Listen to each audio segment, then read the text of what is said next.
Las patologías que vamos a tratar en este curso, algunas de ellas, la mayoría, son patologías congénitas. Al igual que la hernia inguinal que mencionamos ayer en la clase teórica, es una patología que el niño nace con este defecto debido a un problema, digamos, de inadecuada, conformación embrionaria de ese órgano en particular. En el caso de la atresia de esófago, recuerden que el esófago es un órgano tubular. Recuerda que da tránsito, digamos, al bolo alimenticio desde la boca faringe hacia el estómago. ¿Ok? Entonces, ¿qué cosa implica una atresia de esófago? Que ese esófago no se desarrolló de forma normal y por lo tanto hay una interrupción en su forma normal.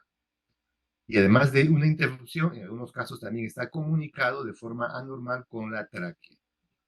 Esta comunicación del esófago con la tráquea se denomina fístula. Entonces, de ahora en adelante, atresia de esófago, que la falta de formación normal del esófago, falta de continuidad, unido en algunos casos a una fístula traqueoesofágica.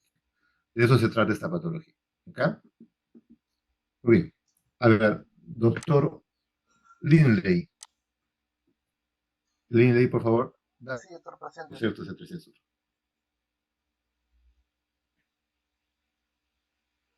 Linley, Sí, doctor, presente. Presente, doctor. por favor, lea estos conceptos que están en la diapositiva. Claro.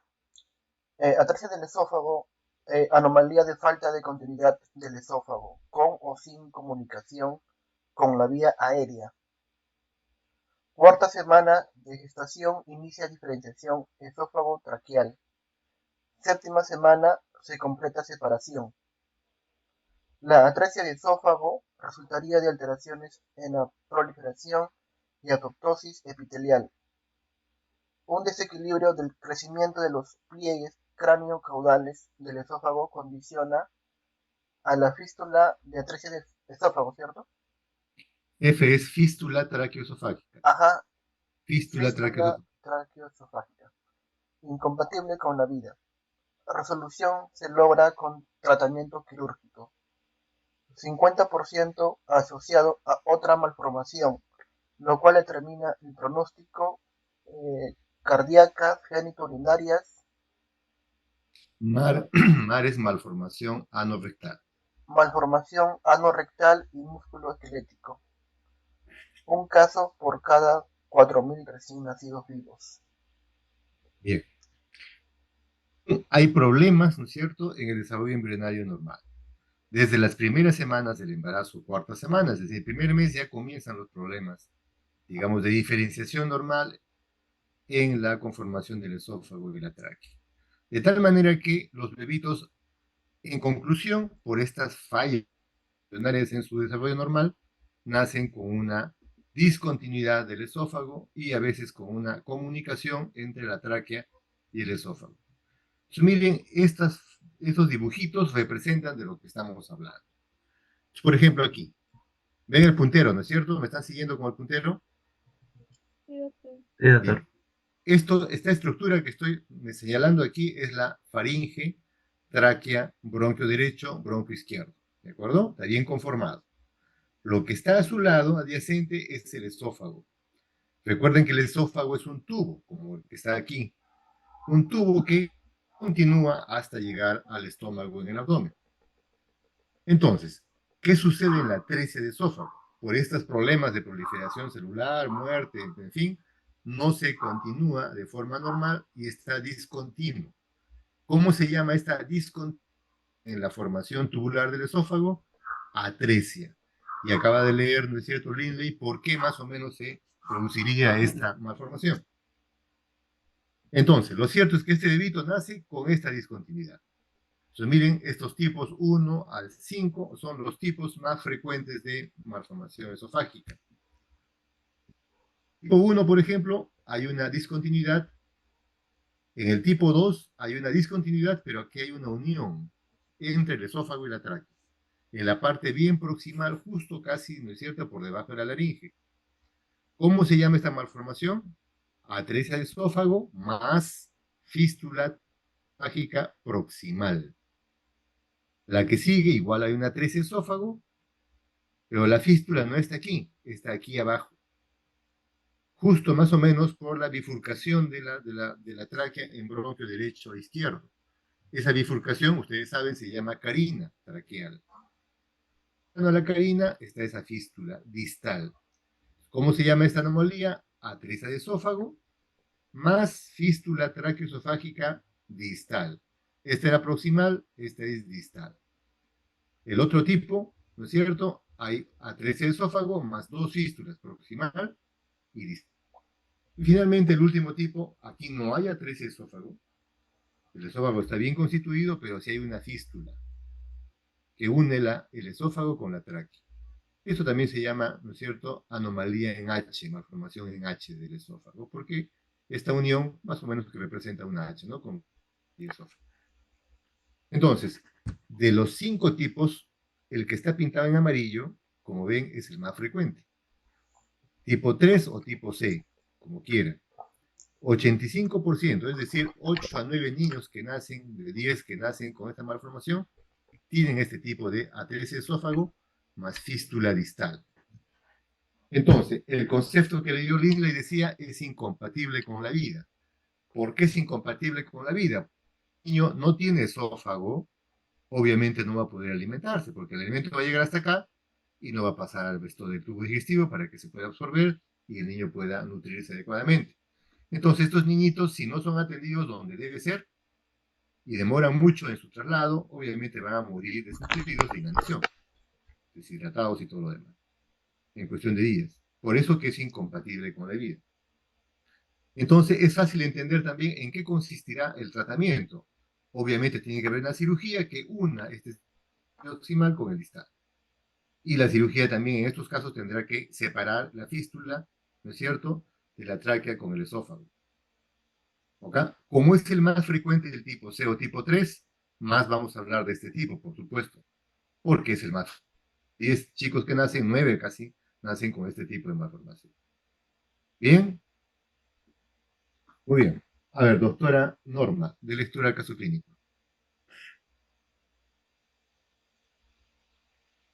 Sí, Norma, doctor.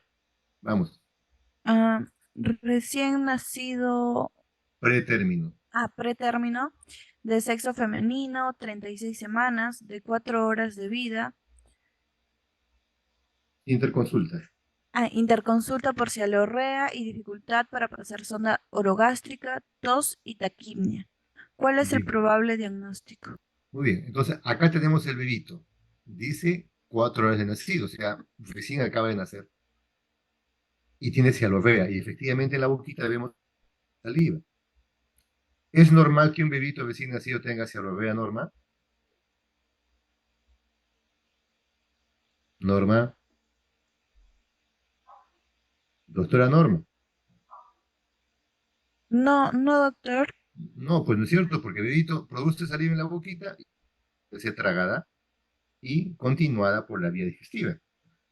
Entonces, si tenemos un bebito con cialorrea, tenemos que inferir o que está produciendo mucha saliva, o que está, ¿no es cierto?, acumulándose la saliva porque no puede pasar al resto del tubo digestivo.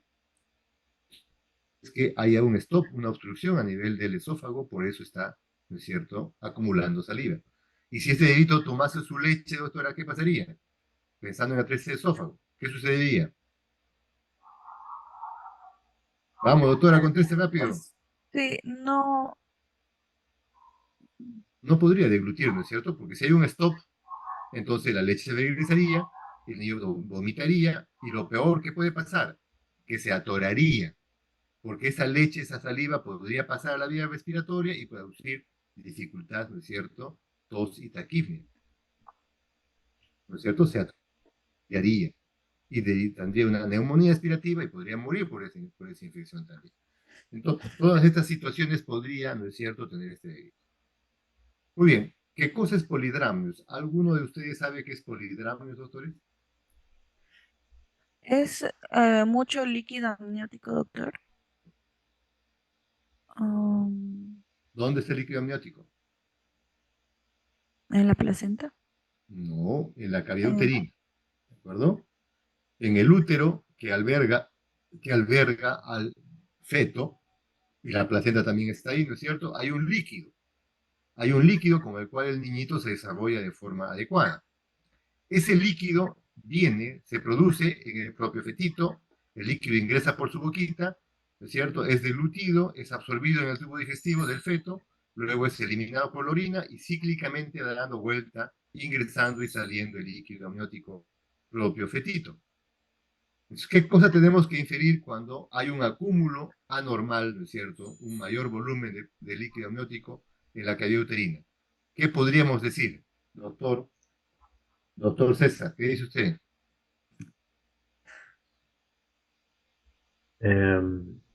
Doctor, no lo he escuchado bien. ¿Podría repetir la pregunta? Disculpe. Estamos diciendo, César, de que el líquido amniótico acumulado en mayor, ¿no es cierto?, volumen en la cavidad uterina se llama polidramus.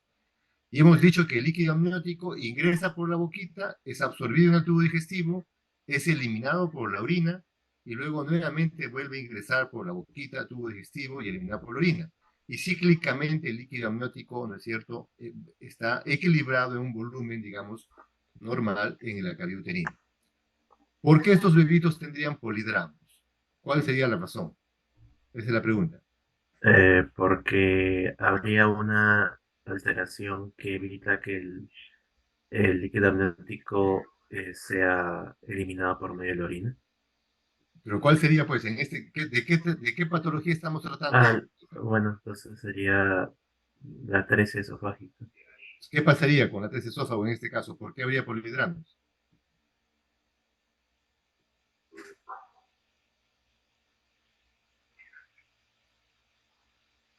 ¿Mm? ¿Quién me responde? A ver, ¿por qué habría polidramus en estos bebitos? Doctor, porque el bebé al no poder deglutir el líquido amniótico, ¿no? Y seguir el proceso por la vía digestiva, entonces ya va a haber un desequilibrio a nivel de la cavidad uterina, ¿no? Así es, ¿no? ¿Su nombre, doctora? Lorena, doctor. Muy bien. Efectivamente, ¿no es cierto? Entonces, al haber una obstrucción en el esófago, porque ya sabemos qué es el atriz del esófago, ¿no es cierto? Ya quedó claro con todos. Al haber una interrupción en el esófago, porque no hay continuidad, entonces líquido amniótico ya no ingresa al tubo digestivo, se queda en la cavidad uterina. Se va acumulando, acumulando, y entonces es una forma de diagnosticar indirectamente la tesis esófago fetal, ¿no es cierto? Prenatal. Porque el polidramus nos está avisando que hay un stop en el tubo digestivo, en este caso en el esófago, que está haciendo líquido amniótico que ingresa por la boquita, regresa a la cavidad uterina y se va acumulando, y eso se llama polidramus. Muy bien. A ver, usted misma, doctora Lorena, ¿qué tipo de estudio podríamos pedir a este bebito para poder diagnosticar? Para poder confirmar nuestra sospecha. En ese caso sería una ecografía, doctor. O, La ecografía, bueno, en este caso, al diagnosticar, bueno, en este caso el niño como no puede lactar tampoco, entonces podríamos sospechar que hay una interrupción tenemos la sospecha hasta acá, ¿de acuerdo? Hasta todo lo que hemos hablado, de acuerdo al caso clínico, tenemos la sospecha de que se trata de una atriz esófago. ¿Cómo lo probamos? ¿Cómo probamos que hay una atriz esófago? Acá dice, por ejemplo, que hay dificultad para pasar la sonda. O sea, ¿qué significa esto?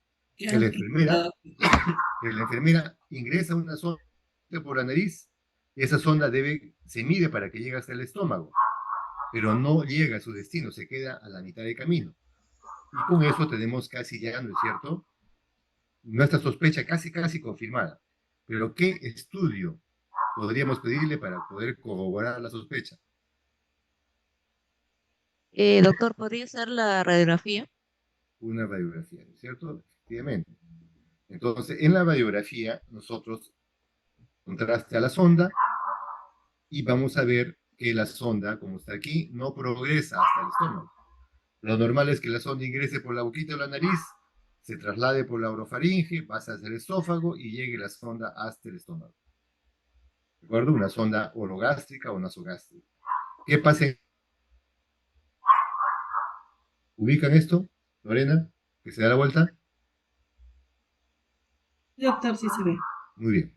La pregunta es, si es que hay una discontinuidad, ¿no es cierto?, en el esófago, que está probado porque la sonda se da la vuelta, ¿Cómo es que al tubo digestivo? Acá estas burbujas representan aire que está en el estómago, en el intestino, en fin. ¿Cómo pasó el aire, doctora Lorena?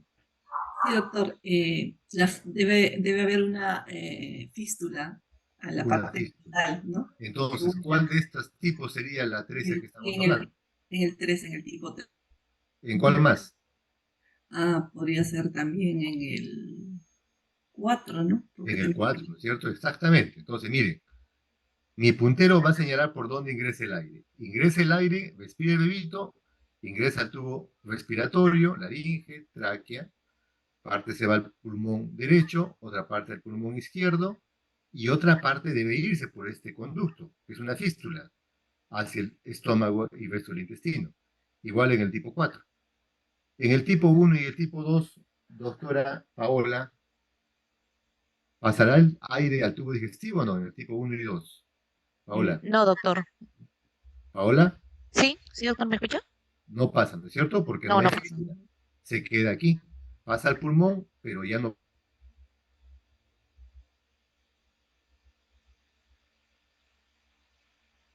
tubo digestivo. ¿Qué tipo sería? 3 o 4, ¿no es cierto? Pasó el aire.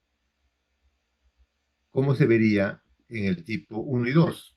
A ver, en este caso, doctor Linley,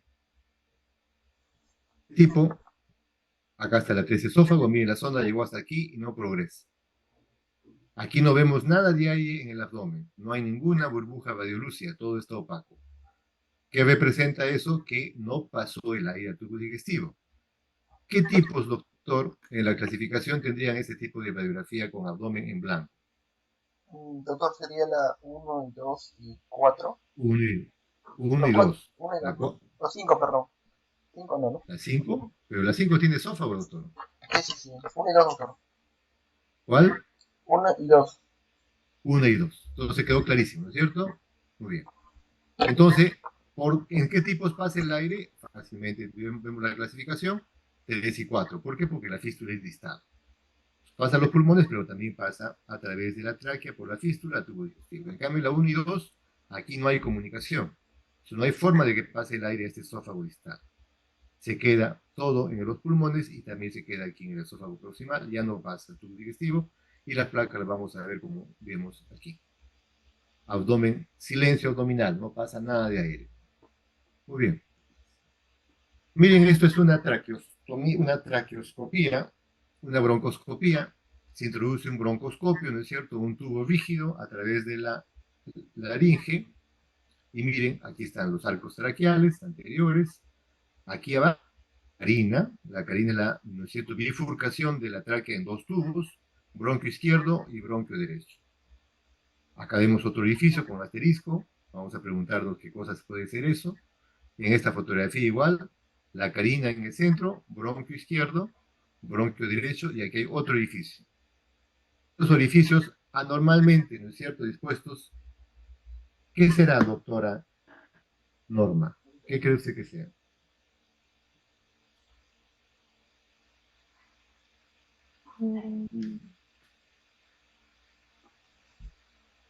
La fístula, doctor.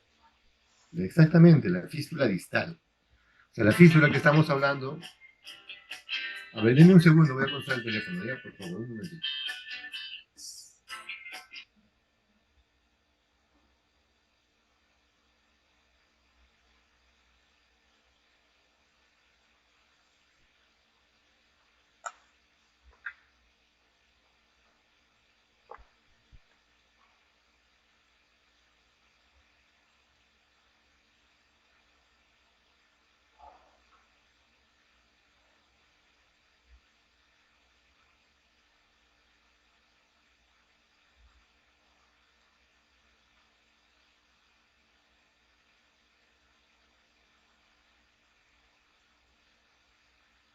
Aló, ¿me escucha? Hola, ¿me sí, escucha, doctor, doctor? sí, Sí, sí, doctor.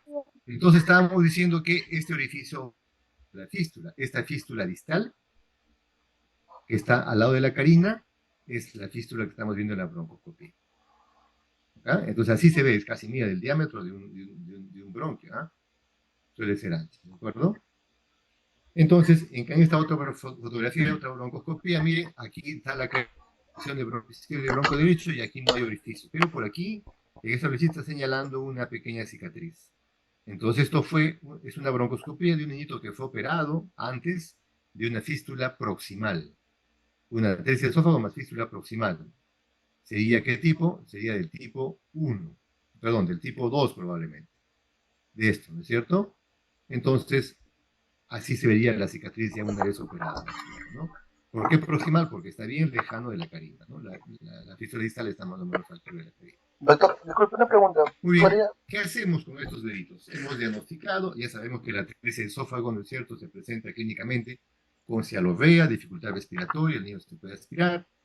Tenemos que determinar qué tipo de atresia es, ya sabemos qué tipos son, más frecuente la tipo 3, ¿no es cierto?, que implica una atresia más fístula traqueoesofágica distal. Entonces, ¿cómo operamos al bebito? El bebito generalmente se pone en esta postura, miren ustedes, en decúbito lateral izquierdo, y nosotros operamos hacia el bebito. ¿Cómo accedemos en una toracotomía? Hacemos una incisión, ¿no es cierto?, por debajo de la escápula, por debajo del omóplato hacemos una incisión transversa. Y el cirujano se pone por detrás del paciente. Cuando usamos toracoscopía, igual que la laparoscopía en el abdomen, pero en el tórax se llama toracoscopía, el cirujano se pone por delante del paciente y se pone los puertos por debajo de la axila, 3 puertos. Uno para la cámara y otro para la mano derecha y para la mano izquierda.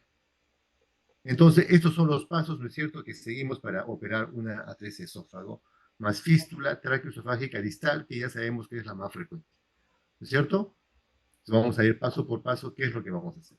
Entonces, mire, esto representa toracotomía, una incisión, ¿no es cierto?, debajo de la escápula, ingresamos plano por plano hasta llegar a la cavidad pleural. Una vez que estamos en la cavidad pleural, vamos a encontrar más o menos estas estructuras. Claro que no está como en el dibujito, pero representa lo que encontramos. Esto que está acá, que parece una rama con ramitas, es una vena, que es la vena ácido. Es una vena gruesa en el tórax, que tenemos siempre que seccionarla, ¿no es cierto?, ligarla o cauterizarla, porque si tuviésemos un accidente vascular acá, nos pintaría de rojo todo el panorama y nos malogra la cirugía. Entonces, lo primero que hacemos es seccionar y cauterizar o ligar esa vena ácido. Y luego tenemos las estructuras que nos interesan. Aquí está la tráquea, miren, con anillos traqueales. Aquí está el esófago proximal, interrumpido, y el esófago distal, ¿no es cierto?, que está unido a la tráquea, con la fístula traqueal.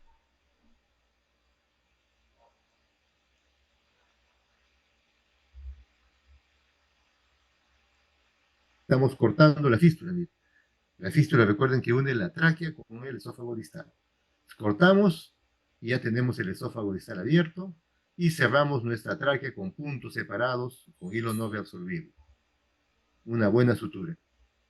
Y luego comenzamos a hacer nuestra anastomosis. Abrimos el esófago proximal, al igual que comenzamos a hacer nuestra anastomosis. Primero en la pared posterior del esófago y luego en la pared anterior. En eso consiste la cirugía más o menos. Ahora bien, resulta pues que no siempre el esófago está bien junto, así como en este dibujito del esófago proximal del distal.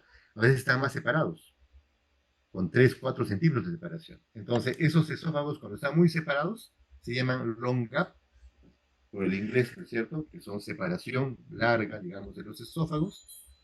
Cuando tenemos esto, tenemos dificultades para anastomosar. Entonces, cuando hablamos de las complicaciones de atresia esófago, de la cirugía de atresia esófago, una de las más frecuentes es que se suelten los puntos de la anastomosis. Eso se llama dehiscencia de la anastomosis. Se sueltan los puntos y al soltarse los puntos habrá fuga de líquido, fuga de aire, lo cual nos da un derrame pleural y un neumotórax, cuando es aire lo que sale por el esófago. Y esas complicaciones también tenemos que tratar. Entonces, lo más frecuente de la complicación es la dehiscencia de anastomosis con el consecuente neumotórax, ¿no es cierto?, que dependiendo cuántos puntos se hayan soltado, puede ser grande o pequeño. Si solamente un puntito, ponemos un tubo pleural y con eso lo solucionamos. Si son 3, 4, 5, 6, 10 puntos, muchos puntos se sueltan, casi toda la circunferencia, obligaría a reoperar al paciente para poder cerrar otra vez. La otra complicación es que se suelten los puntos de la fístula traqueal. Esos puntos que pusimos acá se sueltan y ahí se da un neumotórax, atención, porque el aire que sale es muy intenso, ¿no es cierto?, con mucha presión, y eso nos provoca también neumotórax, atención. Y en ese caso sí nos obliga a entrar a reoperar al paciente porque tenemos que cerrar la fístula traqueal. Otra complicación que se puede dar es de que una vez terminada nuestra anastomosis, eliminamos la anastomosis, ¿no es cierto? Cuando cicatriza esta anastomosis, esta unión del esófago proximal con el distal, esa cicatrización hace una estrechez, que se llama estenosis.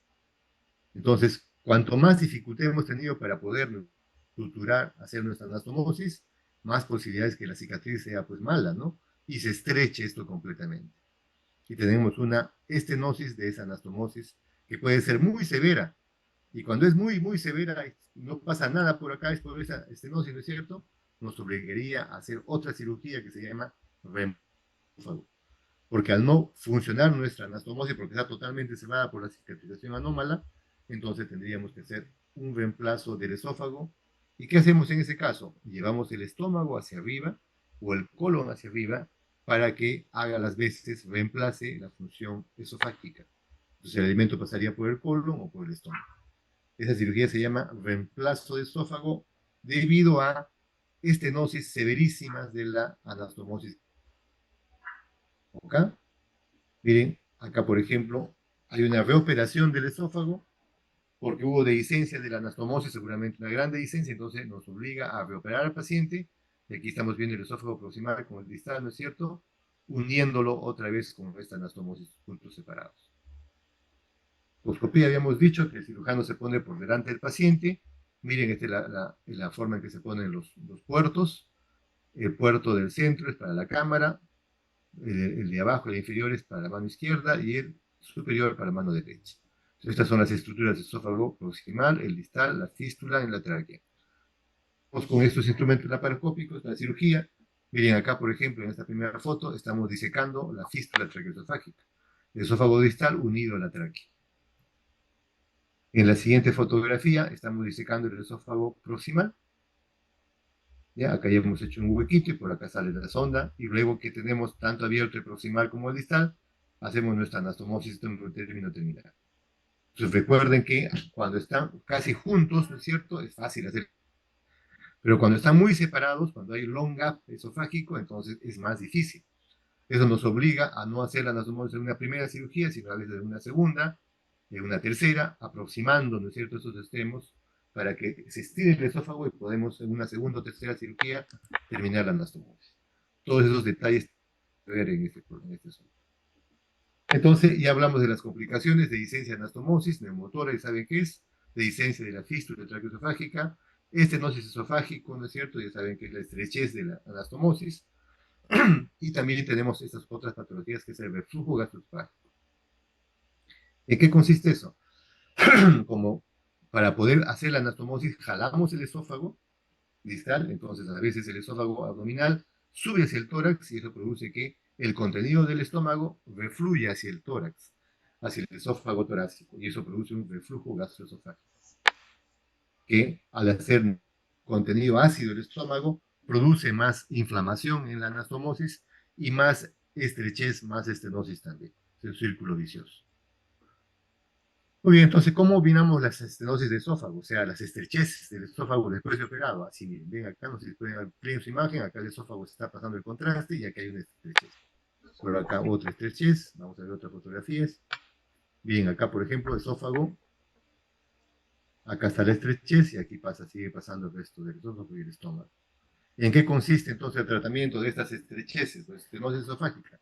Consiste en poner sondas o tubos o bujías para dilatar la sonda de la estrechez. Mira, aquí estaba la estrechez, pasamos la sonda, inflamos un globo o ponemos bujías y la estrechez ya se arregla luego de la esofágica. ¿Qué se hace después de operar al paciente? Después de semanas o meses, se hacen series de dilatación y con eso generalmente tratamos las estrecheces esofágicas que no son muy graves.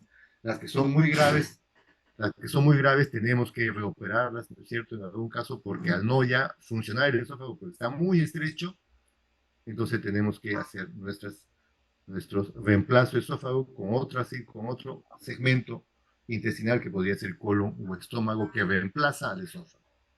Cirugías posteriores cuando fracasa, ¿no es cierto?, las dilataciones en las estrecheces esofágicas severas. ¿Ok?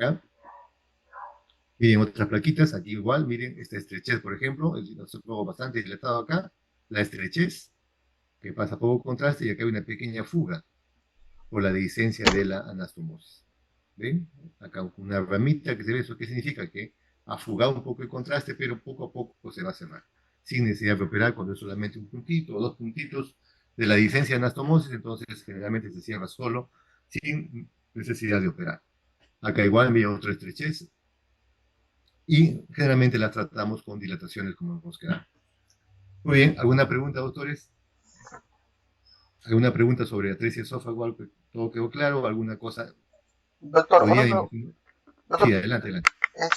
no me quedó claro en qué se diferencia la fístula, ¿no? Del uno y el 2, la constitución del ¿No? uno. Repite la pregunta, no te entendí. ¿Cómo es tu nombre, doctor? César o Lindley. Lindley, doctor. A ver, repíteme la pregunta, pero lentamente. ¿Qué dijiste? En la primera parte, o sea, la diferencia entre el uno y el 2 de la clasificación de la fístula, de la atresia que mencionó, ¿qué diferencia entre los dos? Porque, ajá, esa imagen de ahí. Ya. Miren, la tipo 1, hay una atresia esófago, pero no hay fístula. ¿Sí? Ujú. La tipo 2, en cambio, hay una atresia esófago, pero tiene una fístula proximal. Ok, ok, ok. ¿Quedó claro, doctor? Sí, eso es lo que me dio. Doctor Lindley. Sí, sí, sí, doctor. Ahora sí. Gracias. Entonces, ¿en qué consistirá la cirugía en este caso? Consistirá, ¿no es cierto?, en cerrar la fístula y también hacer la anastomosis. En el tipo de la cirugía, igualmente ya lo hemos visto, cerrar la fístula y luego hacer la anastomosis. En el tipo 4 igual, cerrar las dos fístulas, a veces no es fácil, porque a veces entramos a operar y vemos que hay una fístula, pero no la vemos la otra.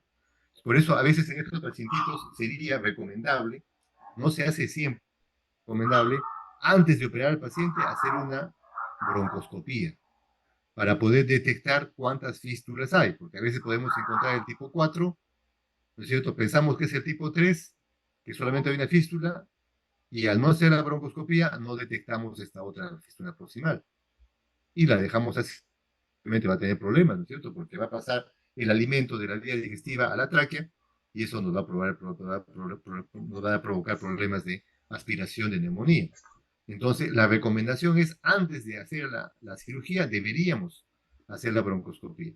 El problema es que los cirujanos no estamos capacitados, sobre todo en el Perú, a menos que en el hospital, en hacer broncoscopías. Si estamos, ¿no es cierto?, supeditados a que el neumólogo que hace la broncoscopía nos acompañe. Pero se les recomienda que debería hacerse antes de una broncoscopía. ¿Ok? Está bien, doctor Linde. ¿Alguna otra pregunta, chicos? ¿Alguna pregunta más? Doctor, disculpe, en la cirugía de la unión del esófago, obviamente, eh, La tanto anastomosis. perdón, la anastomosis en el esófago, usted dijo que Mm, también se podía colocar parte del colon. claro. Entonces, en las cirugías en que fracase nuestra anastomosis, o sea, que nuestra anastomosis no se haya podido realizar bien o luego de operado se cierre por completo con una estenosis severa, estas estenosis que hemos visto en las fotografías, esa estenosis que sea severa, que no pase por acá nada, a pesar que lo dilatamos, se cierra por completo, por lo tanto, funcionalmente ese esófago ya no sirve, está ahí presente, pero como se estenosó completamente, entonces este chico no va a poder alimentarse. Entonces, ¿qué nos queda? Gastrostomía primero para poner un tubo acá y el chico se alimente, para empezar, y luego planear una segunda cirugía que significaría reemplazar este esófago que no sirve con otro órgano. Ese otro órgano obviamente tiene que ser también tubular, y es generalmente el estómago o el colon o el intestino delgado que se sube aquí arriba y se reemplaza este esófago que no sirve, en los casos que no sirve, claro, no en todos los casos, la mayoría de los casos van bien, ¿de acuerdo? En la mayoría de los casos se hace la cirugía y van bien con la anastomosis, pero si esto se cierra por completo, se estrecha por completo y no sirve, en ese caso caben las cirugías de reemplazo con estómago o con colon. ¿Quedó claro, doctora? Sí, ¿Quedó claro? sí, doctor. Muy bien. ¿Su nombre, doctora? Lorena, doctor. Muy bien, Lorena. Muy bien. Entonces pasamos al siguiente tema, si no hay más preguntas sobre esto, ¿ya? ¿Dónde está el otro tema? Aquí está. Muy bien. ¿Se ve la diapositiva, Lorena? Atresia intestinal. Sí, doctor, sí se ve. Muy bien. Entonces, así como hemos hablado de atresia esofágica, que es una interrupción, ¿no es cierto?, del tránsito del esófago, en este caso implica que el intestino, ¿no es cierto?, tampoco se conformó normalmente durante la forma. Y ya sea en el duodeno, ya sea en el intestino delgado de yeyuno, en el ilio o en el colon, hay una interrupción, ¿no es cierto?, de su luz, de su estructura normal. Y por lo tanto se manifiesta en el recién nacido como una obstrucción intestinal. Y el niño obviamente comenzará a vomitar, se quita, y nosotros tenemos que hacer el diagnóstico de atresia intestinal. Entonces, un recién nacido que tiene cuadro de obstrucción intestinal, entre otras patologías, hay que pensar en atresia intestinal. ¿Ok? A ver, doctora Lorena, usted misma dé lectura a estos conceptos. Sí, doctor.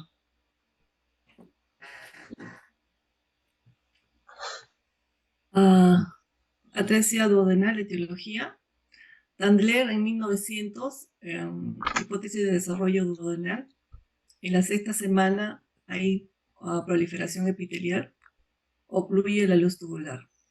Los siguientes días se agrieta el tapón epitelial y se restablece la luz intestinal. Alteraciones genéticas alterarían este desarrollo embrionario normal, produciendo la atresia duodenal. Entonces, más o menos así se plantea, ¿no es cierto?, una teoría de cómo es que se produce la atresia duodenal. ¿De acuerdo? Entonces, este tubo digestivo duodenal proximal, o sea, el duodeno, acuérdense que es la primera. Entonces, algo sucede en esa proliferación epitelial normalmente y algo sucede en esa misma proliferación que debería restablecer la luz, que no se sucede como tal. Y por lo tanto, el intestino delgado, duodeno, ¿no es cierto?, permanece cerrado. Eso es más o menos la planta que se da, cómo se forma esto. En la clase teórica van a tener más datos sobre esto, pero más o menos es una introducción a cómo es que pasa que el duodeno no se, ¿no es cierto?, tubuliza y permanece atrésico y por lo tanto se manifiesta como una obstrucción. De tal manera que, ¿cómo estaría más o menos el duodeno? Es una especie patológica, esófago, estómago, píloro, primera porción de duodenal, segunda porción duodenal y una interrupción. ¿Ve? Pueden notar, Lorena, que acá está interrumpido el duodeno y acá continúa el duodeno y el yeyuno y sigue el intestino. Aquí está el páncreas. Entonces, esta interrupción en la luz, ¿no es cierto?, en la conformación normal del duodeno se denomina atresia. Y hay diferentes tipos también, pero lo importante es que se note, ustedes se percaten, ¿qué cosa es una atresia? Es la interrupción, ¿no es cierto?, de la formación tubular normal, en este caso del duodeno. ¿Debido a qué? Debido a esta, ¿no es cierto?, alteración genética que tiene que ver con esta falta, con esta anomalía embrionaria de formación duodenal. ¿Ok? A ver, doctora Paola, lee estos conceptos, por favor. Sí, la incidencia. Atresia duodenal, 11 sobre 10.000 Nacidos vivos. nacidos vivos, 30% anomalías asociadas, síndrome de Down. Yeyuno ilial, 0.7 sobre 10.000 nacidos vivos, mayormente yeyuno proximal e ilion distal. Y atresia de colon, 0.25 sobre 10.000 nacidos vivos. Entonces, como ven, cuanto más distal el intestino, más infrecuente. Entonces, más frecuente es la atresia duodenal, menos yeyuno ilial y menos todavía atresia de colon. Entonces, lo que más vamos a encontrar son estas atresias duodenales, que suelen estar asociadas al síndrome de Down. ¿De acuerdo? Recuerden ese dato. Entonces, ya antes del nacimiento se puede hacer el diagnóstico, ¿no es cierto?, ecográfico de esta anomalía. Entonces, desde las primeras semanas, ¿no es cierto?, desde las 12, 15, 18 semanas de embarazo, ya se puede detectar en el feto, ¿no es cierto?, en el feto se puede detectar esta anomalía, demostrando que solamente hay, ¿no es cierto?, tubulares huecas en el abdomen. Acá tenemos el estómago lleno de líquido y el duodeno lleno de líquido y listo, no pasa más líquido. hasta ahí llega. Entonces, lo normal es que se vea un montón, ¿no es cierto?, de contenido líquido en todo el intestino, y acá no, solo se ve estómago y duodeno. Entonces, ya la ecografía antes del nacimiento nos avisa y nos prepara para recibir ese bebito con esta anomalía, lamentablemente. Muy bien, los casos, como hemos dicho, van a constituir casos de obstrucción intestinal. Ya ayer hablamos sobre obstrucción intestinal, básicamente es vómitos, ¿no es cierto? Dolor abdominal, en el caso del bebito, nunca nos va a expresar que le duele, pero tenemos que asumir que le está doliendo, ¿no? Lo cierto es que el bebito comienza a lactar primeras horas de nacido y comienza a vomitar. ¿Qué cosa vomita? Vomita bilis. A diferencia de la estenosis pilórica que hablamos en el caso teórica, que solamente vomita leche, en este caso vomita bilis. ¿Por qué bilis? Porque recuerden que la obstrucción es a nivel de la tercera porción del duodenal. ¿De acuerdo? Acá la tercera se interrumpe. Y recuerden que, ¿no es cierto?, el conducto biliar desemboca en la segunda porción duodenal. Entonces, ¿qué va a vomitar el bebito? Va a vomitar contenido gástrico y la bilis va a refluir hacia el estómago, porque al haber un stop acá, la bilis regresa al estómago y el niño va a vomitar bilis. Entonces, son básicamente vómitos biliosos que tiene el bebito. Entonces, ¿polidramios también habrá o no habrá, doctora Paola? En este caso, ¿habrá polidramios o no? Sí, doctor, sí hay. Así es, ¿no es cierto? Así como en el esófago, si hay una obstrucción duodenal, también el líquido ingresará al duodeno y regresará nuevamente y se acumulará líquido en la cavidad uterina. Entonces, polidramios previamente, prenatalmente diagnosticado, vómitos biliosos luego del nacimiento, se hinchará la pancita, sobre todo por encima del ombligo, y seguramente no va a eliminar, ¿no es cierto?, mecón. Pero a veces se elimina un poco, y vamos a ver enseguida por qué elimina un poco el mecón. Muy bien, a ver, Paola, tú misma, acá tienes tu dedito. Mira su carita, mira que tiene la boquita, mira su pancita. ¿Qué te llama la atención de este bebito? Así brevemente, rápido. Bueno, la cara del bebé se ve como un poco hinchada. También el abdomen como se ve un poco globoso, por En la así decir. boquita. Ah,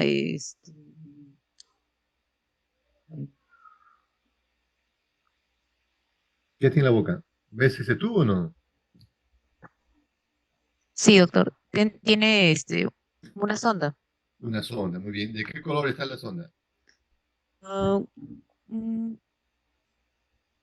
bueno, diré como un color medio mostaza, medio amarillenta. Yo diría un amarillo verde claro, ¿sí? Sí, bueno, más o menos. Muy bien. Esas fases que hemos visto acá es las fases del síndrome de Down, fases mongoloide.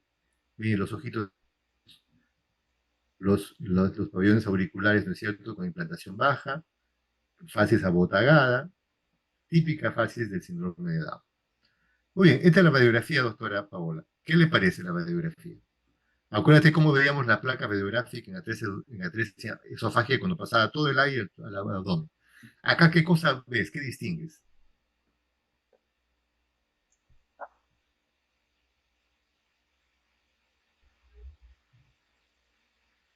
Se ven como, bueno, burbujas, ¿Cuántas, pequeñas burbujas de cuántas burbujas ves? dos, doctor. Dos. Uno ¿Qué, ajá, qué uno en cada representarán lado. esas dos burbujas? Una, pues, ¿qué representa en este caso, en esta patología que estamos tratando? A ver, que te ayude la doctora Norma. ¿Qué representan esas dos burbujas, Norma? Doctor,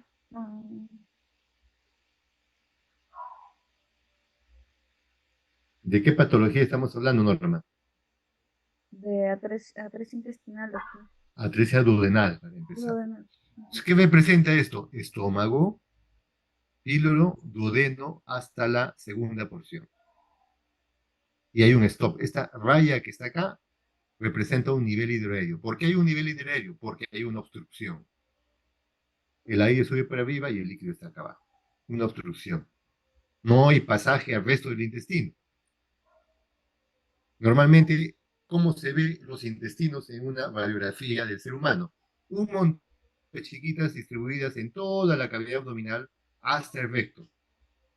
Burbujitas homogéneas que representan asas intestinales, ¿no es cierto? que en la radiografía se ve como burbujitas pequeñitas, ¿no es cierto? Toda la cavidad hasta el recto. En este caso vemos solamente una gran cámara gástrica y otra gran cámara duodenal hasta la segunda porción, porque en la tercera está obstruido. Esto es la famosa doble burbuja patognomónica de la atresia duodenal. Duodenal, no se olvide. Otra radiografía, miren, una burbuja y otra pequeñita superpuesta aquí. En la placa tangencial igual, una gran burbuja estómago y otra pequeñita superpuesta que es el duodeno. Muy bien. A ver, doctor César, de lectura al caso clínico. Sí, doctor. Atresia duodenal, membrana o estenosis. Caso 3. Recién nacido pretérmino, 32 semanas. Presenta vómitos amarillo verdosos al segundo día de nacido. Ligera distensión intestinal. Al quinto, sexto y séptimo día realizan meconiales. Disminuye distensión abdominal. Control Muy de bien. radiografía el 3 días y el séptimo día. Muy bien. Entonces, fíjense bien, 32 semanas, bebito, vómito verdoso, bilioso, amarillo verdoso, al segundo día de nacido. La placa es al tercer día. Burbujas, ve acá, doctor, 2. 1 y 2. O sea, podría ser atresia duodenal, ¿no es cierto? Sí, sí, Muy doctor. bien. En el mismo bebito no se operó. No se operó este bebito, ¿por qué? Porque comenzó a hacer caquita. Al quinto, sexto día comenzó a hacer deposiciones. Y la pancita disminuyó de... Y esta es la placa del séptimo día. ¿Qué observa, doctor? Ya que ya se pueden diferenciar el tracto intestinal ya Así completo. es, ¿no es cierto? Se ven dos burbujas también, pero ya comienza a pasar aire, ¿eh? Porque hay un montón de burbujitas, ¿no es cierto?, que se distribuyen en la cavidad hasta casi el recto. ¿Cómo interpretas esto entonces? ¿Es atresia duodenal o no es atresia duodenal, doctor? Eh, bueno, por la sintomatología yo diría que sí es atresia duodenal. Y por la evolución del Por la paciente. evaluación del paciente. Eso no es. Sí, doctor. Pero, ¿en qué hemos quedado? La atresia duodenal, qué cosa es? Es una interrupción del intestino. Si es una interrupción, ¿cómo es que pasó el aire? Pues, o sea, ¿cómo pasó si hay una interrupción? Entonces, esa pregunta la vamos a responder, ¿no es cierto?, con la clasificación de atresia duodenal. Hay diferentes clasificaciones. Lo cierto es de que todas ellas tienen que ver con una falta normal del desarrollo, ¿no es cierto?, del duodeno. Normalmente el duodeno tiene que tener comunicación continua, de acuerdo con el resto del intestino. Entonces miren este tipo de malformación en el tipo 1, 2 y 3. ¿De acuerdo? Entonces miren cómo es el tipo 1. El intestino, acá está el estómago, píloro, duodeno, primera y segunda porción, y luego hay una estrechez total, completamente total. ¿De acuerdo? Acá está el páncreas, ¿no es cierto?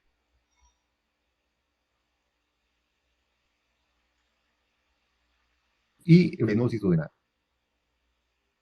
Otro tipo, ¿no es cierto?, en esta clasificación 1 es estómago, píloro, duodeno y una total discontinuidad con una membrana que está acá.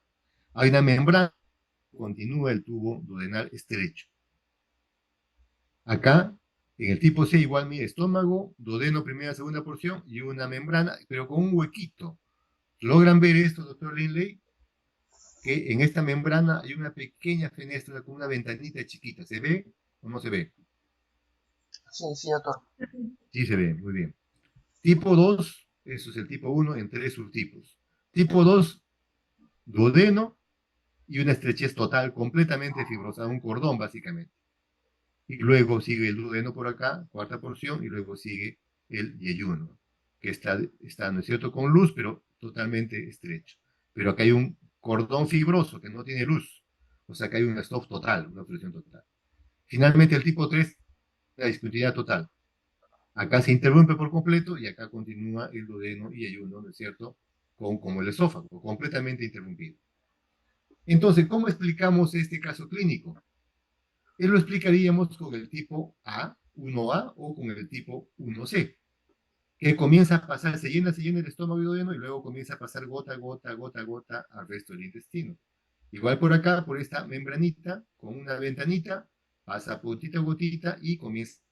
¿Cómo se ve en esta radiografía? Al principio, doble burbuja y luego comienza a pasar poco a poco, seguramente porque o está estenosado o porque tiene una ventana, como en este caso. ¿Quedó claro, doctores? Sí, doctor. En cambio, en el tipo 2 y tipo 3, ¿pasará algo o no?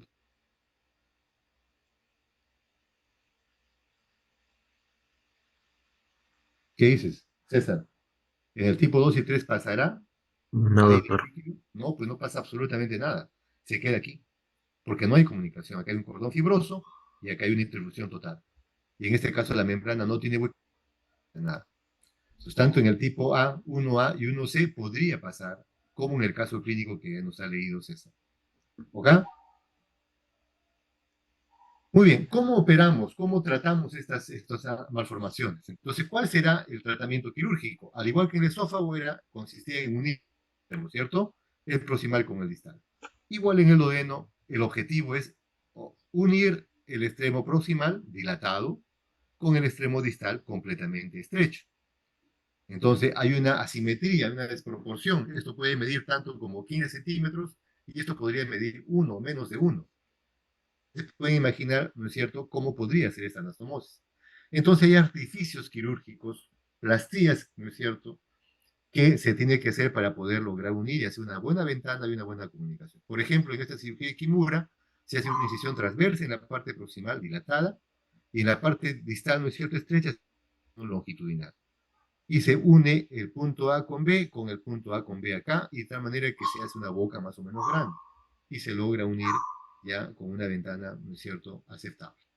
Una anastomosis aceptable. Y dependiendo del tipo de anomalía, se hará una u otra cirugía plástica a fin de unir la parte proximal con la distal. ¿Ok? Muy bien. ¿Alguna pregunta sobre hasta aquí, hasta que llegamos a atresia duodenal, para pasar a atresia de ayuno ileal? ¿Algo no les quedó claro? Muy bien. Entonces ahora vamos a hablar sobre atresia y ayuno, o sea, el intestino más allá del duodeno.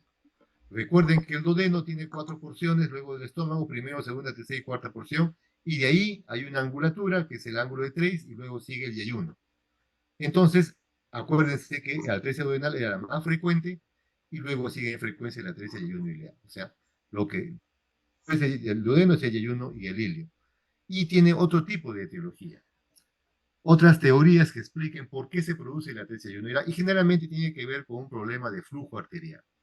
Entonces, algo sucede, ¿no es cierto?, con el mesenterio, digamos, que irriga el duodeno, que se hace que se interrumpa el flujo arterial de ese segmento intestinal y por lo tanto ese segmento, al no tener irrigación, se fibrosa y se atresia. O se volvula completamente ese segmento y al volvularse tampoco llega sangre a ese segmento y finalmente ese segmento, ¿no es cierto?, se y se aislará, surge una atresia yeyunal. Entonces, estas teorías que están leyendo acá, ¿no es cierto?, explican cómo es que se podría producir la atresia yeyuno-ileal. El resultado final es de que hay una interrupción en el trayecto del intestino delgado, yeyuno e ilio, y por lo tanto se manifestará también como un cuadro de obstrucción intestinal, al igual que la atresia, ¿no es cierto?, yeyuno-ileal. Y el duodenal, digo, ¿no es cierto? Entonces, el diagnóstico prenatal también se puede hacer con ecografía. Y en este caso, la ecografía no solamente nos va a mostrar 2 cámaras, estómago y duodeno, nos va a mostrar muchas más cámaras, imágenes, ¿no es cierto?, con contenido hídrico en el intestino. Pero no logra llegar hasta el colon, no logra llegar hasta el recto. ¿De acuerdo? Entonces, generalmente, el bebito, ¿no es cierto?, al igual que en la atresia duodenal, comenzará a vomitar. Pero ya no solamente vomita bilis, vomitará ya contenido intestinal. Entonces el bebito nace, pasa unas horas, unos días y comenzará a vomitar. ¿Qué cosa vomita? Puro. A ver, doctora Lorena. Sí, Lorena, doctor. Sí, doctor. ¿ve usted la sonda que llega a una jeringa y un contenido, una secreción en la jeringa? Sí, doctor. ¿De qué color ve esa secreción? Un poquito oscura. No sé. Verde oscuro, ¿no es cierto? ¿Usted ha tomado alguna de jugo de alfalfa, doctora? Sí, doctor. Muy bien. ese color del jugo de alfalfa, así es el contenido intestinal del ilio y del yeyuno. A diferencia de la bilis, que es un amarillo claro, amarillo verde claro, el contenido intestinal, o sea, más allá del duodeno, es verde oscuro como el jugo de alfalfa, como lo que se ve en la jeringa. Entonces los bebitos van a debutar vomitando, ¿no es cierto?, verde oscuro. Habrá mayor distensión abdominal, ¿no es cierto?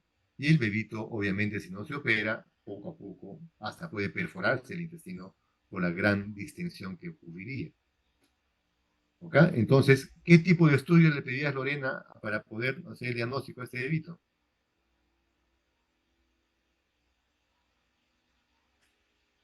Lorena, Sí, doctor. También una radiografía, ¿no? una radiografía, ¿no? Va, elemental, una radiografía. Esta es la radiografía, doctora. ¿Qué opina? ¿Cuántas burbujas ve usted?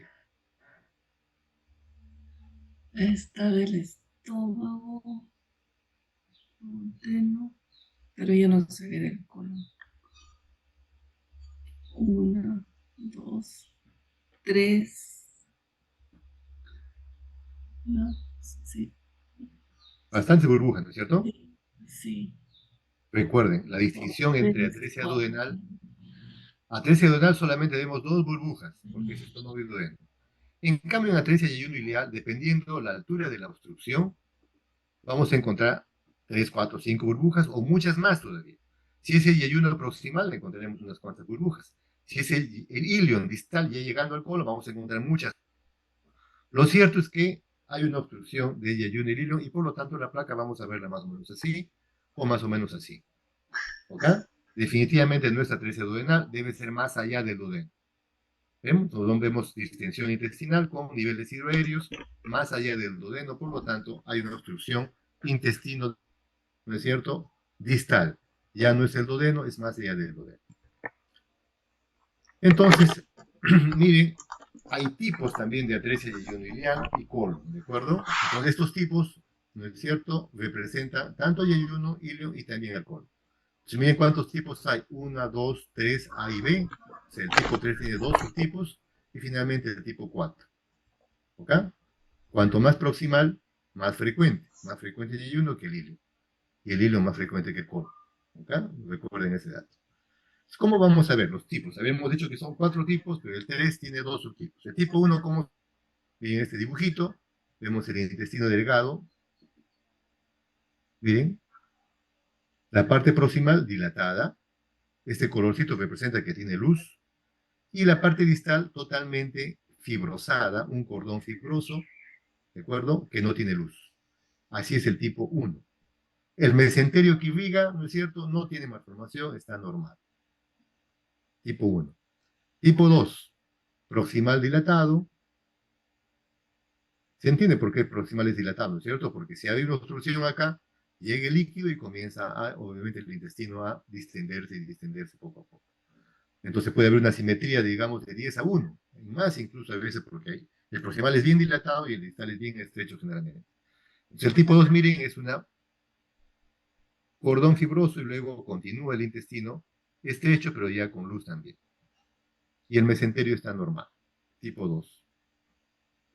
Una fotografía del tipo 1, miren, intestino proximal bastante dilatado, el mesenterio normal, y aquí está, ¿no es cierto?, la atresia esofágica. Continúa el intestino por acá. Tipo 3A. Recuerden que el tipo 3 tiene dos subtipos. El proximal completamente dilatado, el del distal, ¿no es cierto?, completamente atrésico, fibrosado, y el mesenterio también está interrumpido. Entonces, en el tipo 3A, el mesenterio también tiene un compromiso atrésico, también está interrumpido. Entonces, esa es la distinción entre el tipo 3A con el 1 y 2. ¿Ok? El tipo 3B es este que ven acá. Miren el dibujito. Esta es la parte proximal, bastante dilatada, con su mesenterio. Y en la parte distal, miren cómo es el intestino que parece un espiralado, única arteria. Entonces, mesenterio delgadito con una sola arteria que irriga todo este segmento intestinal que está como espiralado hasta llegar al ciego. Entonces, si ustedes cortan una manzana, pelan una, sin interrumpir el pelado, van a ver cómo esa cáscara de manzana es una especie de espiralado, ¿no es cierto? Al igual que este intestino, por eso este tipo de atresia se llama apple peel, en inglés, cáscara de manzana pelada, ¿no es cierto? Apple peel. Entonces, ¿qué pasa cuando se obstruye, se necrosa, se fibrosa o se tuerce la arteria nutricia de todo este segmento intestinal? Sucede que se necrosa completamente el intestino porque al no haber irrigación sanguínea de esta arteria, todo se necrosa, todo se desvitaliza. Entonces ese bebito quedaría prácticamente sin intestino, solamente con la parte proximal. Esto es lo que pasa generalmente a veces en estos tipos de atresia intestinal tipo 3B. Si la fotografía, miren, la parte proximal dilatada, muy dilatada, con el mesenterio normal proximal, y el distal es una única arteria que el intestino se espiraliza, está, ¿no es cierto?, se continúa en forma espiral hasta llegar al ciego. Entonces, cuando esa única arteria nutricia, ¿no es cierto?, se trombosa o todo ese intestino se necrosa como se ve en la fotografía del centro. Finalmente, el tipo 4 de esta atresia yayuno-ilial colónica son múltiples atresias como una salchicha. Y generalmente esos segmentos de intestino están, ¿no es cierto?, obstruidos, están necrosados, están atrésicos, de tal manera que no tienen luz. Y por lo tanto lo que cabe hacer es resecar todos los segmentos que no tienen luz.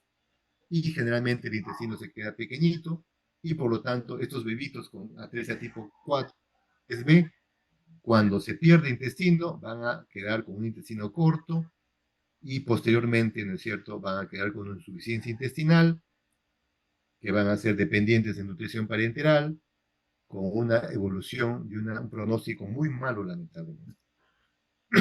Muy bien, entonces, ¿cómo es que operamos estos pacientes? Al igual que en atresia duodenal, ¿no es cierto?, el objetivo es unir el proximal con el distal. Como vemos, hay unas proporciones manifiestas, ¿no es cierto? Por ejemplo, proximal, ¿cuánto medirá esto? Por lo menos 10 centímetros. ¿Y cuánto mide el distal? Mide, o sea, hay una proporción de 20:1, de 10:1. Entonces, ustedes piensen cómo se podría hacer las cirugías.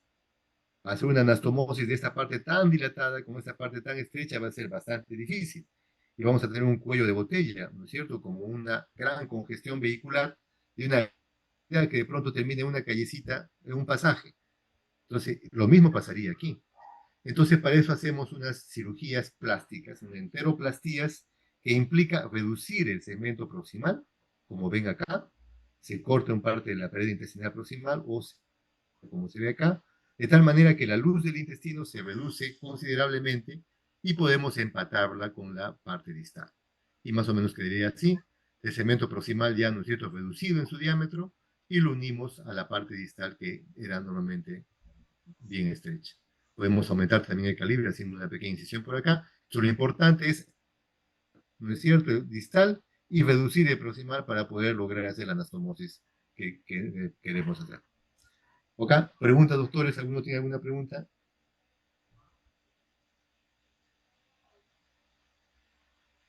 ¿Preguntas?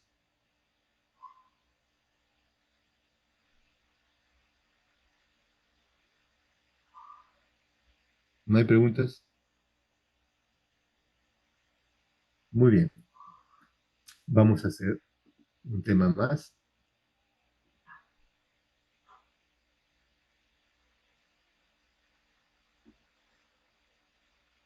¿Me están escuchando, cierto? Sí, doctor. Ok.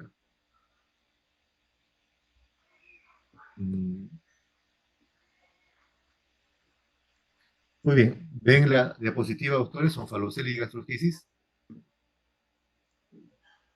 ¿Sí? Sí, doctor. Muy bien. Ahora vamos a hablar de esta anomalía. Es una enfermedad congénita también.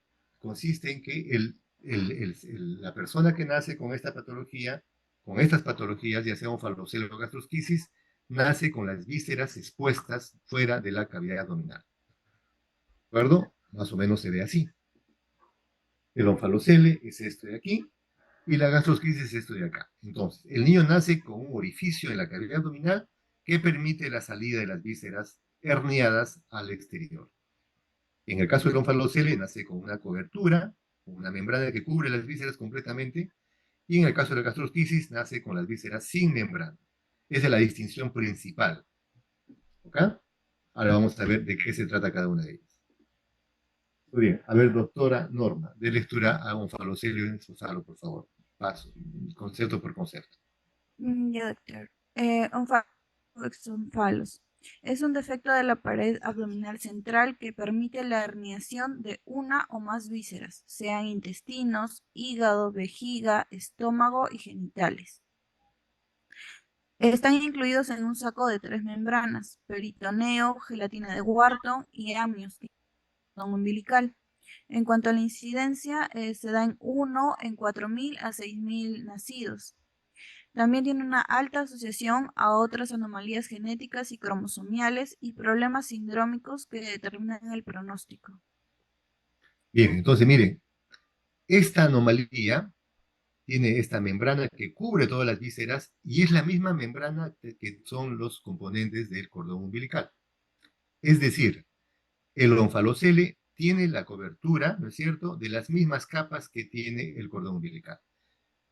Entonces, esta membrana una dilatación prácticamente del cordón umbilical por donde se hernian las vísceras abdominales. Esa es la característica fundamental, entre otras que ya acaban de leer. A ver, doctora Lorena, lea usted sus chicas de gastrosquisis. Sí, doctor. Gastrosquisis. Defecto más pequeño de la pared abdominal, a la derecha del colon. No, lea usted bien. Derecha del cordón umbilical, normalmente dispuesto. Permite la herniación de los intestinos y en ocasiones el hígado y genitales. Nunca está asociado a un saco herniano. Uno de 4.000 nacidos vivos en el Perú, 1.8 por cada 1.000 nacidos vivos, en el 2005 al 2014. La atresia intestinal asociada al 28%. Algunas veces presentan con malrotación, ¿no? Infrecuente asociación con otras anomalías congénitas. Dentro de los factores de riesgo, maternidad menor de 21 años y pobreza. Tabaquismo, medicamentos como AINES, nitrosaminas, aspirina y pseudoefedrina. Entonces, la distinción fundamental, ¿no es cierto?, objetiva, es que este paciente, esta anomalía, mejor dicho, no tiene un saco herniario, no tiene una membrana, como el caso de la... ¿De acuerdo? Generalmente es intestino, pero a veces también hígado y otras. En cambio, en el onfalocele generalmente suele haber intestino y otros órganos intraabdominales. ¿De acuerdo? La onfalocele está asociado a otras anomalías, o sea, tiene cardiopatía congénita, malformaciones temporales, entre otras patologías, renal también. En cambio, la gastrosquisis no está asociado a otras anomalías, más está asociado a problemas, factores humanos después del nacimiento, ¿no? La pobreza, madre adolescente, medicación, etcétera, etcétera, ¿no? Tengan en cuenta entonces esos detalles importantes. Ahora, muy bien, ¿por qué se y por qué la gastrosquisis? Vamos a ver eso ahora. A ver, doctor Lingley, lea usted los detalles de un falocele. En la sexta semana, el intestino embrionario migra fuera del abdomen en el cordón umbilical o herniación, y en la décima reingresan el intestino, rotación y fijación intestinal y cierre del anillo umbilical. El onfalocele ocurre cuando no reingresa el intestino y no cierra el anillo umbilical del abdomen. Las vísceras están excluidas y cubiertas por un saco de peritoneo, gelatina de Wharton y amnios. Muy bien, a ver, ¿qué nos ha dicho Lingley? Que a la sexta semana del desarrollo embrionario, normalmente las vísceras se hernian hacia fuera, ¿no es cierto?, del embrión. Es lo normal. Por esta dilatación del anillo umbilical, ¿no es cierto?, salen las vísceras, que todavía no estaban fijadas. Esas vísceras permanecen afuera más o menos 4 semanas, un mes. Y luego normalmente retornan a la cavidad abdominal y se fijan y botan, ¿no es cierto?, en la cavidad y el anillo se va cerrando poco a poco. De tal manera que ese niño nace luego con su cordón umbilical, pero completamente ese anillo umbilical. ¿Qué sucede en los faloceles? Eso que hemos mencionado ahora no sucede. Las vísceras no retornan a la cavidad abdominal embrionaria y menos se cierra el anillo umbilical. Y por lo tanto, en vez de nacer con un cordón, conocemos, nacen con un falocele que se continúa con el cordón umbilical. Es decir, el falocele es parte, ¿no es cierto?, del cordón umbilical dilatado, digamos, por donde se hernian las vísceras abdominales. ¿Quedó claro, doctor Lindley? ¿Sí? Sí, sí, doctor. Usted gastrosquisis. Gastro, gastrosquesis. Desde la Quisis. gastroquisis, Quisis, perdón. doctor. Lea usted bien. Gastrosquisis. Gastrosquisis, perdón. Eso. Desde la cuarta semana, la alteración del mesodermo lleva a un mal plegamiento y deformidad del lado derecho de la pared abdominal. Una normal fijación retroperitoneal del intestino llevaría a la herniación visceral por un defecto de pared o gastroquisis. Entonces, en la gastrosquisis, muy bien, doctor Lindley, no pasa lo mismo que en un falocele. El desarrollo del cordón umbilical, del cierre del anillo umbilical, es normal. O sea, normalmente pasa como este primer concepto de acá. Pero resulta que más o menos desde la cuarta semana, el resto de la pared abdominal no se forma adecuada. No hay un plegamiento normal, ¿no es cierto?, de sus capas embrionarias para que se cierre esa pared abdominal. Y a la derecha del cordón umbilical, que se desarrolló normalmente, queda un orificio, un hueco, un defecto a la derecha del cordón umbilical. Acá está el cordón, a la derecha queda un orificio. Y a través de ese orificio, ¿no es cierto?, los intestinos no fijados normalmente protruyen, se hernian hacia el exterior, dando lugar a la gastrosquisis, que obviamente no tiene la membrana que tiene el onfalocele. ¿Claro, doctor Lindley? Sí, doctor. Listo. Al igual que en las otras anomalías congénitas, se puede hacer el diagnóstico prenatal, ¿no es cierto?, de la gastrosquisis y onfalocele. Entonces, miren, desde las primeras semanas de gestación ya se puede detectar, pues, buenas imágenes, la gastrosquisis y el onfalocele. Acá gastrosquisis y aquí onfalocele con su membrana. Y eso nos da tiempo para poder actuar cuando el niño nazca, adelantar un poquito, qué sé yo, el tiempo de embarazo, hacer una cesárea adecuada y luego atender al paciente como se debe, ¿de acuerdo? Para que no tenga problemas. También se puede detectar algunas proteínas, como la fosfetoproteína, que están muy altas en gastrosquisis, y también se puede detectar el cariotípico y el líquido amniótico para similitudes, ¿no es cierto?, o asociaciones genéticas, cromosómicas en ambas enfermedades, sobre todo en gastrosquisis y en falocele también. ¿Ok? Muy bien. ¿De qué depende que estos niñitos tengan un buen pronóstico y un buen tratamiento adecuado? Depende que las malformaciones no sean tan complejas, no vengan con otros problemas además. Por ejemplo, en la gastrosquisis, si en la gastrosquisis encontramos, miren acá, esta es la gastrosquisis, si el intestino está bien conformado, no está pegado, no tiene lesiones, no tiene atresias, no tiene perforaciones, seguramente vamos a reintroducir las vísceras, cerrar el defecto y el niñito va a ir más o menos bien. Pero si este niñito tuviese todo pegado, con perforaciones, con atresias, ya saben qué es atresia, ¿no es cierto? Entonces, obviamente, el tratamiento va a ser más complicado y seguramente el pronóstico también va a ser más complicado. Entonces, el riesgo va a depender de cuántas lesiones asociadas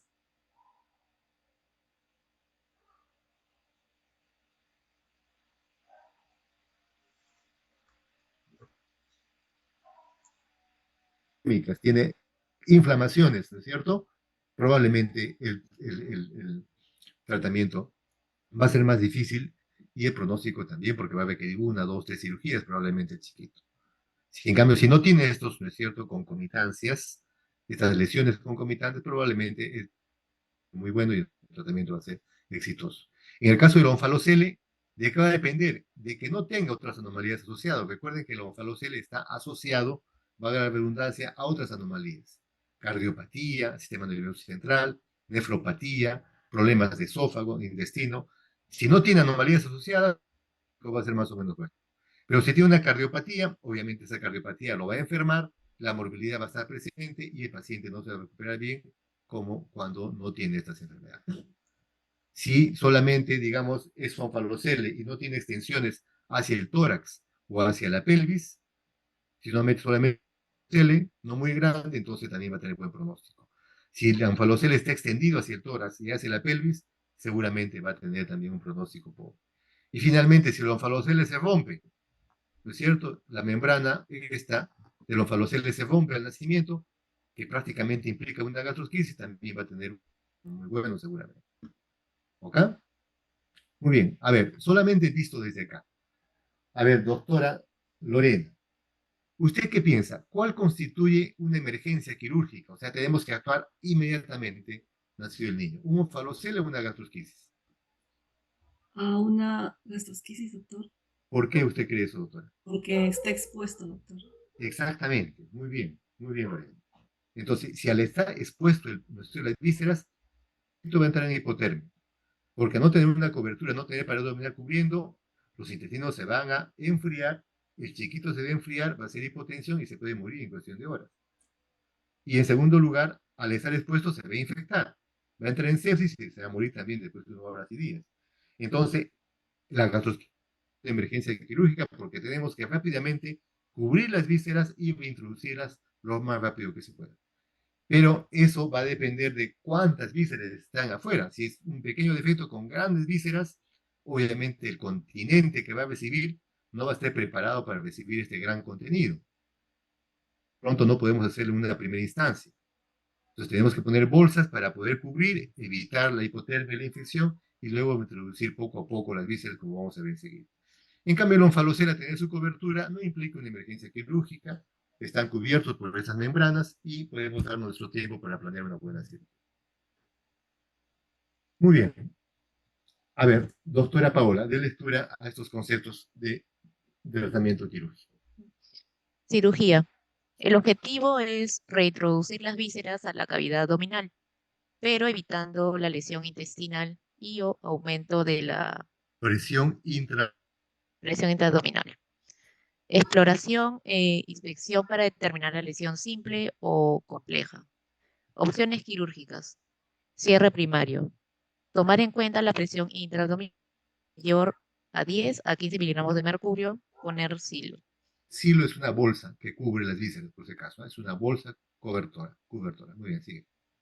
Cierre diferenciado seriado con No. bolsas. Lea usted bien, doctora. Cierre Ya. Cierre diferido. ¿Qué seriado. significa cierre diferido, doctora? Uno es el cierre primario, o sea, se ve al paciente y se cierra.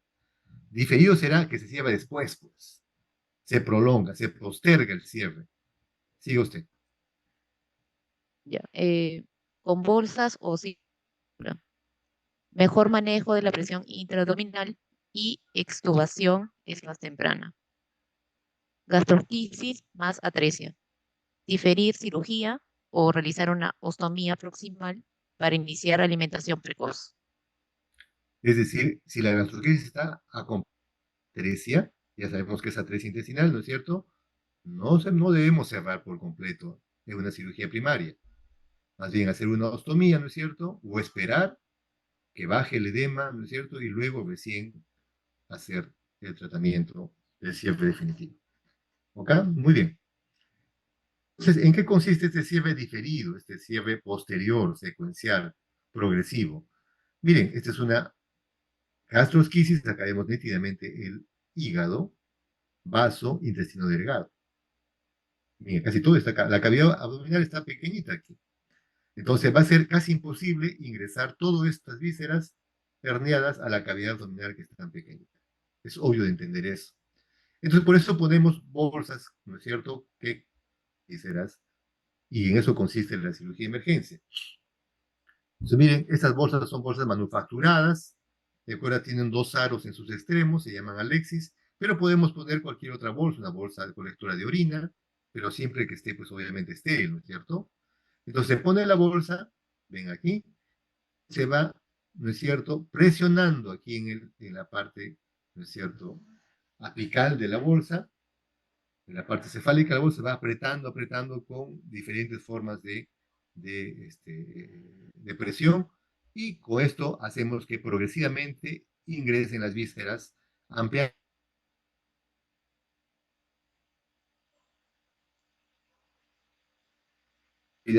y un sufrimiento, ¿no es cierto?, visceral y muerte. Entonces va ingresando poco a poco, poco a poco, poco a poco, hasta lograr poco a poco.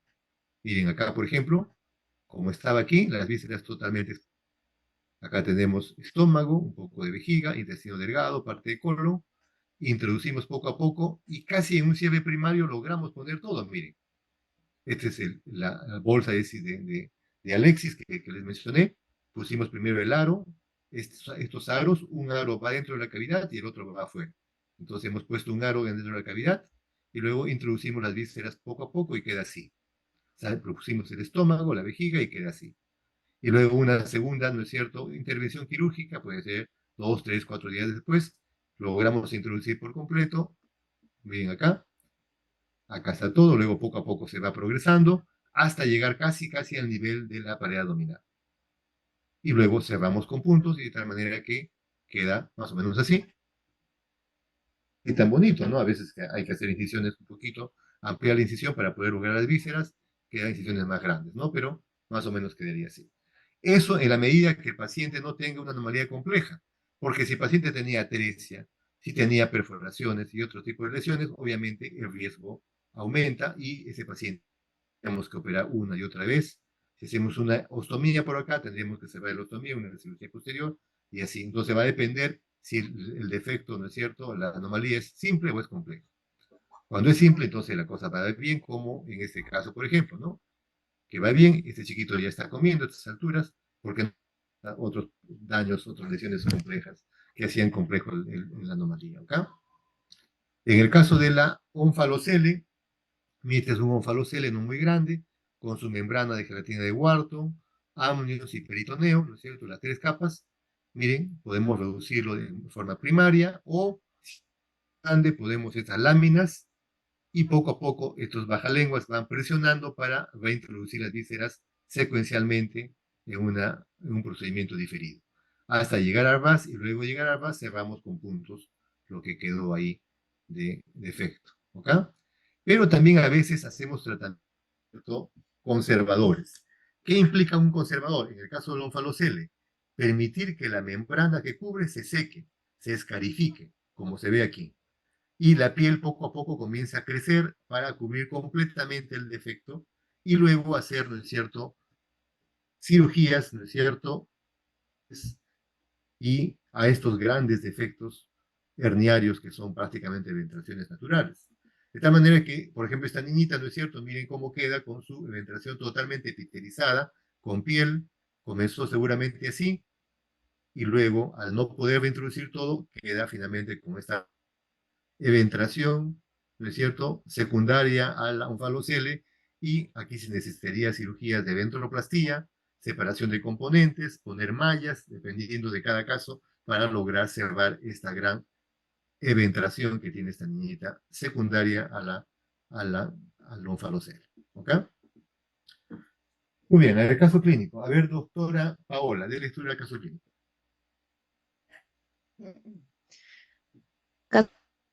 Recién nacida, mujer, nacida de cesárea, 13 de marzo del 2022. Diagnóstico, Placenta previa sangrante, el diagnóstico de la placenta mama. previa sangrante. Antecedentes, maternos, hipertensión arterial sin tratamiento, no más datos. Ecografía obstétrica, 2 de marzo del 2022. Riñón izquierdo de aspecto displásico, multiquístico, en pared abdominal anterior. Gran defecto con protrusión de vísceras, intestino delgado, intestino grueso, hígado y vejiga. Alérgico, peso 3.330 gramos, Apgar 8/8, llanto espontáneo, llenado capilar -2, cianosis difusa, eh, Tórax y pulmones. tórax y pulmones sin alteraciones, onfalocele con aguas intestinales y vejiga expuesta, en neuro, fontanela anterior normotensa, no disrafia, ano permeable, genitales femeninos. El diagnóstico, recién nacido A a término. término, 37 semanas, onfalocele roto, malformaciones Descartar. asociadas, Ese es descartar. descartar malformaciones asociadas, riñón poliquístico por ecografía, sepsis probable y riesgo de trastorno metabólico. Bien, entonces tenemos a una bebita, ¿no es cierto?, con un falocele roto, ¿sí? Ya está roto, asociado un riñón poliquístico, displásico, y aparentemente no hay otra malformación. Al final nace con un falocele roto, por lo pronto ya tiene un riñón poliquístico, ¿no es cierto? Y una sepsis probable porque se rompió el onfalocele. Entonces, más o menos podría ser así el caso de esta bebita. No es el caso de la bebé, es esta fotografía tomada del hilo de Ascra. Entonces, más o menos seguramente nació así. Ven la membrana totalmente de continuidad y los vísceras que están expuestos. A ver, continúe, doctora Norma. A ver, continúe usted. Sí, doctora. En cuanto al manejo, paciente fue intubado por insuficiencia renal aguda, pasó a UCI Respiratoria aguda. insuficiencia respiratoria aguda, pasó a UCI, se conectó a ventilación mecánica. En cirugía de emergencia, bajo anestesia general, se realizó exploración de vísceras y cavidad abdominal, colocación de silo, que es la bolsa colectora de plástico de PVC. En cuanto a la evolución, paciente en UCI, ventilación mecánica, se detectó Cardiopatía congénita cenótica. cardiopatía congénita cianótica en el tronco arterioso. En cuanto a la reducción progresiva a través del plegamiento del silo hacia el defecto de pared abdominal, logrando introducir las vísceras herniadas y el cierre definitivo del defecto. El pronóstico es reservado. Muy bien, entonces, en relación al onfalocele, en lo que nos toca al aspecto quirúrgico, se logró reducir, como dice acá, poco a poco el onfalocele hasta lograr el cierre definitivo de la pared abdominal. Y el pronóstico es reservado, o malo, ¿no? O sea, una forma de decir malo es decir, ¿por qué es reservado el pronóstico en este paciente, doctora? Por la cardiopatía. Por la cardiopatía, por el riñón poliquístico, exactamente, ¿no? Entonces recuerden, el onfalocele, ¿de qué va a depender su pronóstico? Va a depender si tiene anomalías asociadas o no. Si este paciente tiene anomalías asociadas, seguramente después del cierre ya estaría comiendo y estaría bien. Sin embargo, ¿cómo está el paciente después de operado? Mire, se operó de onfalocele y sigue en ventilación mecánica, sigue en incubadora, sigue en cuidados intensivos. ¿Por qué? Por la cardiopatía, por la nefropatía, que lo tiene seguramente, no sé si hasta el momento, pero seguramente con una morbilidad importante. A pesar que se resolvió el problema de onfalocele, continúa el paciente delicado, debido a las anomalías asociadas de las que hemos hablado hace un momentito. ¿Ok? Muy bien. A ver, doctor Linley, lea usted estos conceptos, por favor. Ya. Datos y evidencias médicas de gastrosquisis. En modelo animal, la exposición del intestino fetal al líquido amniótico está correlacionado a el inflamatorio y la dismotilidad intestinal del recién nacido con gastrosquisis. Por lo anterior, se ha planteado partos prematuros a fin de reducir la exposición del líquido amniótico. La evidencia no apoya la práctica de parto prematuro electivo. Al contrario, se ha demostrado un recién nacido pretérmino menor de 2 kilogramos que han tenido mayor morbilidad por inmadurez y disfunción intestinal. La evidencia no muestra diferencias en parto vaginal. Bien. ¿Qué es el pil inflamatorio que nos ha leído el doctor Linley? Es esto, doctor. Este es un bebito de gastrosquisis que tiene, miren ustedes, los intestinos pegados unos con otros con una secreción amarillenta. ¿La distingue, doctor Lindley? Sí, sí, doctor. Bien. Ese pili inflamatorio, que son secreciones que adhieren y lesionan el intestino, es lo que porque se presume en experimentos que se han realizado que el líquido amniótico podría producir este tipo de lesiones. Entonces, por lo tanto, propusieron por ahí a alguien que de pronto, adelantando el parto, lograríamos menos exposición del intestino con el líquido amniótico, pronto ese pili inflamatorio no estaría presente. Bueno, la evidencia médica ha demostrado que eso no es necesario, que al adelantar el parto, el intestino inmaduro es proclive a lesionarse más rápido y no funciona y da mayor morbilidad. Por lo tanto, no es recomendable por la evidencia médica a adelantar ningún parto. Entonces, este pili inflamatorio que generalmente está asociado a la presencia de meconio en el líquido amniótico, el fetito elimina meconio y eso produce una inflamación en el intestino, produciendo el pili inflamatorio. Entonces, lo que hay que hacer es tratar de limpiar pueda, igual va a introducir las vísceras y generalmente ese pili inflamatorio va a reabsorberse y el intestino va a recuperarse poco a poco. A veces es imposible separar las vísceras porque provoca adherencias peritoneales intensas, pero, ¿no es cierto? Igualmente tenemos que operar y va a introducir las vísceras del paciente. ¿Ok? ¿Quedó claro, doctor Lindley? Sí, doctor. Ya. Deme un minuto, por favor, un segundito, enseguida terminamos. Un momentito.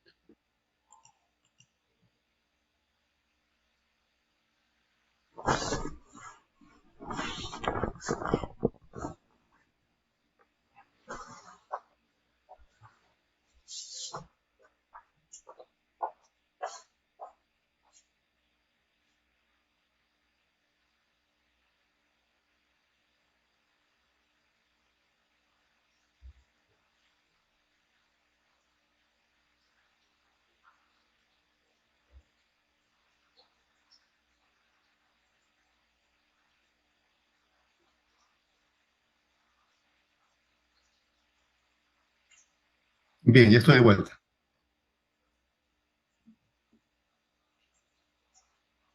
A ver, doctor César, ¿lee usted estos datos de evidencia médica? Sí, doctor. Datos y evidencia médica. Onfalocele. Diagnóstico prenatal ecográfico de onfalocele y anomalías asociadas del primer trimestre. En onfalocele aislado llega al 90%.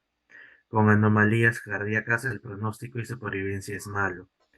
En onfalocele se prefiere un parto espontáneo por vía vaginal, sin embargo también se opta por la cesárea por riesgo de lesión hepática.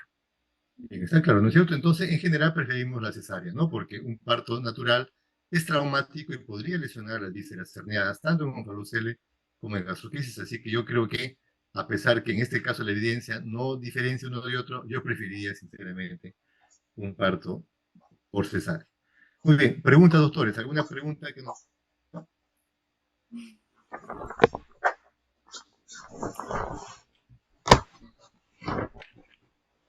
¿No tienen preguntas? Ah, sí, doctor. En la primera imagen que mostró Primera imagen.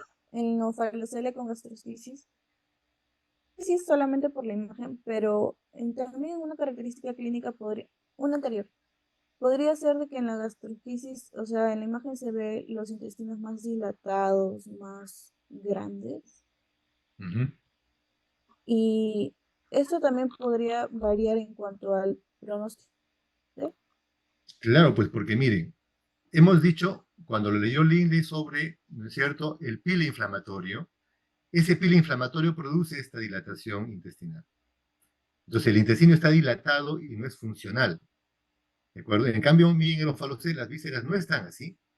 Están expuestas, ¿no es cierto?, al líquido amniótico. Entonces, algo tiene que ver el líquido amniótico, probablemente la presencia de meconio, ¿no es cierto? Algunos radicales libres que ahí se libera, producen enterocolitis, producen inflamación del intestino. Y eso es un factor de riesgo, ¿no es cierto?, para que el tratamiento y el pronóstico sea más adecuado. Entonces, el inflamatorio produce enterocolitis y esa enterocolitis es un factor de riesgo para que el resultado sea adecuado y el pronóstico no sea tan bueno. ¿Ok? Ya, doctor. Muy bien. ¿Alguna otra pregunta, chicos?